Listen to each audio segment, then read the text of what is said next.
Let's start off with S. Lee asking, hey Matt, what are good reasons to do high pull-ups? Because to me, it's like a muscle up, but I feel much better after doing sets of explosive pull-ups to the waist compared to doing muscle ups. So first off, you're just not taking much of a break in order to do a dip. I addressed this question in an episode a little bit earlier where a muscle up is basically you do one rep of a pull-up followed immediately by one rep of a dip.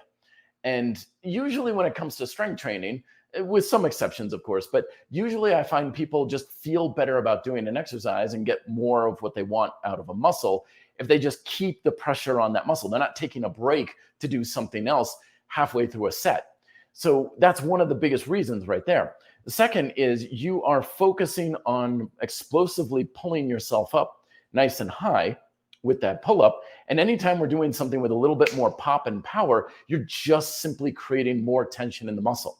It's basic physics. It takes more energy to accelerate something against the pull of Earth's gravity than to do it in a slower fashion. So you're creating more tension.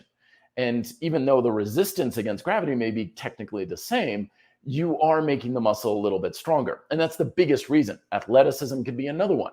Power, explosiveness, these are very good qualities to develop. And you're going to do that by doing pull-ups a little bit at a faster tempo, faster on the concentric aspect of things. And then finally, when it comes to your neuromuscular activation, because that's always the foundation to all strength training success, when you're kind of telling your nervous system of like fire on all 8 cylinders, you typically have better muscle activation. I addressed this question a little bit earlier on the YouTube channel where someone was citing a study saying that if someone moves more explosively through the concentric part of a lift, that their neuromuscular activation is much better. So they're like, would you rather do that or isometrics? And it kind of depends on the context. I won't get too much into it right now, but it is a very good way to just make your muscles work better than if you're just kind of going with the same slow, grindy rep tempo that you have. However, I would say that if you are powerful enough and strong enough that you're getting that high, where you're getting the bar below your chest, probably time to have a higher level of resistance.